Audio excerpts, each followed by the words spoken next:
Hey, thanks for joining here at Buckeye BBQ. I appreciate it. This video is going to be a little bit different today, but I hope you enjoy it. It's kind of an experiment, one I wanted to run with a new camera rig I got. Not a new camera. I've had the camera for quite a while, but just a rig to hold it onto the griddle or anything else for that matter. So I'll show you that later. But in the meantime, we're going to cook up some bacon and hash browns and show you that cook, and talk a little bit about the Loco Griddle, as well as some content creators that do a lot of griddle videos that I really enjoy. So here we go. So this is the 36-inch Loco Griddle. Biggest thing I like about the Loco Griddle, and I've done a video or two on it already, is really the look. It's a sleek looking griddle. It works pretty well. I don't have a lot of griddle experience, so I can't say it's the best or the worst out there. There are some uneven spots as far as temperature and heat goes, but from what I understand, all griddles have some hot and cool spots, so I've decided I'm not worried about that. The thing I hate the most is in the lower left-hand corner, and that's the grease drain hole. It's about an inch square hole, and I just don't find it convenient or easy to use. I sort of like that Blackstone with the grease drain in the back of the cooker. So that's about the only thing I would change about it, I think. Otherwise, I like it well enough. I'm learning on it. It's doing really well. So that's a little about the Loco Griddle. So we're getting some bacon on here. I just put it on. I like putting my bacon, whether it's on a pan in the on top of the stove or even in the oven. I like putting it on a cool griddle. That will keep it from curling. I don't like to clean up a weight or a bacon press or anything like that. So I just put it straight on a cool griddle and then let it heat up. So we're getting our bacon going now.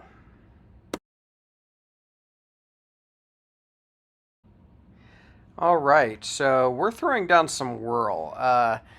One of the content creators I really like, Johnny Brunet, he does griddle videos pretty much exclusively. I think I've seen a couple of other types of videos, but almost all griddle videos. But he turned me on to whirl, the diner butter oil. So I thought I'd try it. It really did great for the hash browns, so that's what I'm putting on now. And I use you'll see the bag in a second, I think, but I use Simply Potatoes for hash browns. I don't want to grate my own. I feel like the Simply Potatoes really are just potatoes. Maybe there's some additives. I haven't even looked, but I like the Simply Potatoes, and that's what I use for hash browns.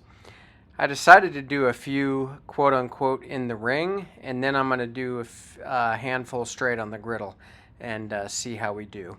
The griddle temperature was essentially at 350 the whole time. I did start the right-hand burner, and by the way, this is a 3-burner griddle. I started the right-hand burner, I think, at 325, but I ended up turning it up, and it was 350 across the board for this cook. So we got the hash browns on. We're going to spread them out a little, get as much surface area making contact with that griddle as possible, and we're going to let everything continue to cook. So as I get ready to flip the bacon for the first time, a little bit about cooking the hash browns again. So one thing I've learned from True North Cafe, he's got some good content on griddle cooking, and the Flat Top King, who has a ton of good content, creative stuff. But the key to hash browns is patience. I've done a lot of hash browns, and I've actually gotten pretty good at it, whether it's the griddle or the skillet inside.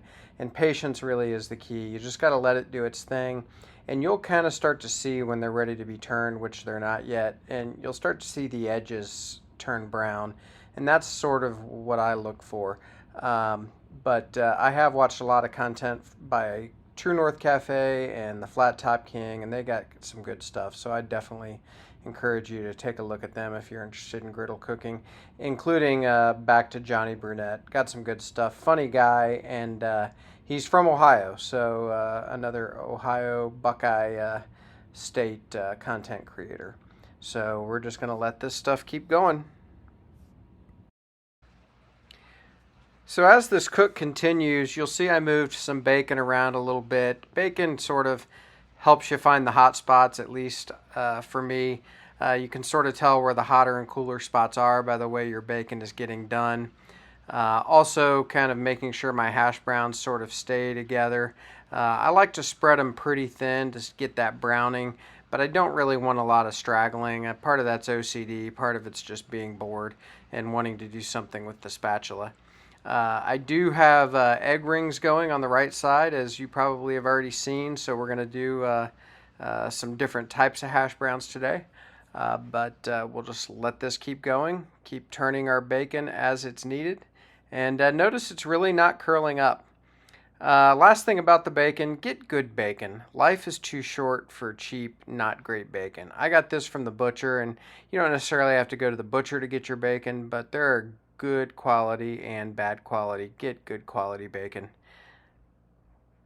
All right, we're going to keep going here. Real quick, I wanted to show you the camera arm that I have, and the only camera that is used for filming in this video.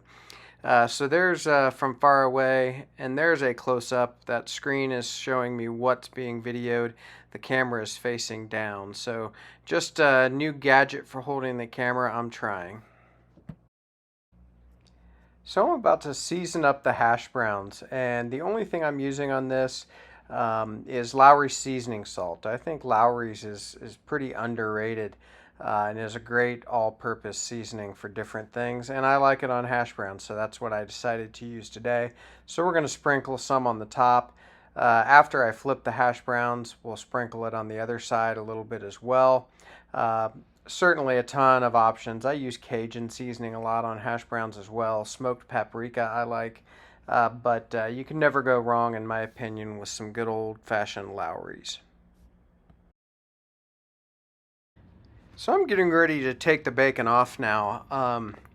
If there was one mistake, for lack of a better term, I made, I should have started the hash browns before the bacon. Bacon just doesn't take all that long on the griddle. Hash browns, again, key is patience, so it does take a little while. So it wasn't a big deal. The bacon sat there and was fine, and it was really, really good, by the way. But I would have probably started the hash browns first, started the bacon after the hash browns got going for a little bit, but not a terribly big deal. If there's anything I'd rather cool off a little bit on this cook, it would be the bacon rather than the hash browns. So we're going to get the bacon off and concentrate on finishing up those hash browns.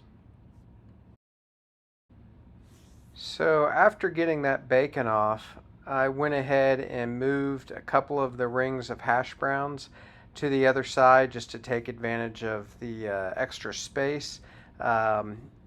Near the edges of the cooker, especially top and bottom, they're cooler on this particular griddle, the Loco Griddle. So I just wanted to get some even heating in the center of the griddle, right in the middle of that center burner.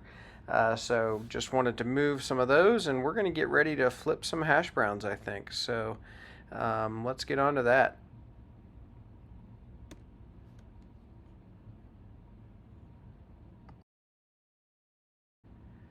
So I'm going to use my tongs to remove the egg rings that I'm using for those round hash brown patties. You definitely want to be careful. Those will get very hot. So the tongs are an easy way to remove them. So we're just going to start getting those off before we start flipping. All right, let's get these hash browns flipped. So I'm going to do the patties first, I believe, if I remember right. The hash browns in the round, if you will. And Waffle House will do them like this for you. You just got to ask for in the round. So we'll get all of these flipped. I think we got pretty good browning, mostly even. I think one of them was a little lighter, but that's okay. I sort of like the lighter crisp, like that one right there. To me, that's fairly perfect. That and the one on the upper left. And now we're going to get the large plate of hash browns all flipped. So just commit to that spatula and commit to the flip. That's the best advice I can give you.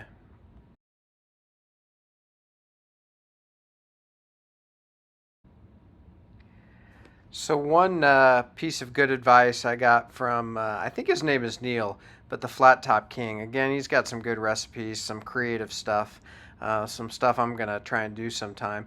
But he advises for cleaning your griddle to clean as you go. So that's sort of what I'm doing here, getting some of that oil down in the grease catch for the Loco Griddle. So I totally agree with his advice. You're better off just kind of cleaning as you go, getting things done. It makes the end of this a whole lot easier. And I am going to actually go through the whole after cook cleaning, which really isn't that big of a deal. It's a lot less of a thing than I thought it was before I knew more about girdling. So let's keep this going and finish these hash browns. All right, probably about 5 minutes later, I'm not sure. I thought these could start coming off, so I was just taking a look at one there, and now I'm doing just a little draining of the excess grease. I'm putting this straight on a cookie sheet, so I didn't want a lot of grease on the cookie sheet. And so we're just going to get all of these off, the 4 patties first, I believe, and then the big platter of hash browns. So let's get these off.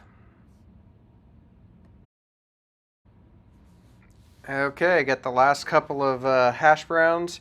I think I actually end up taking the platter off first.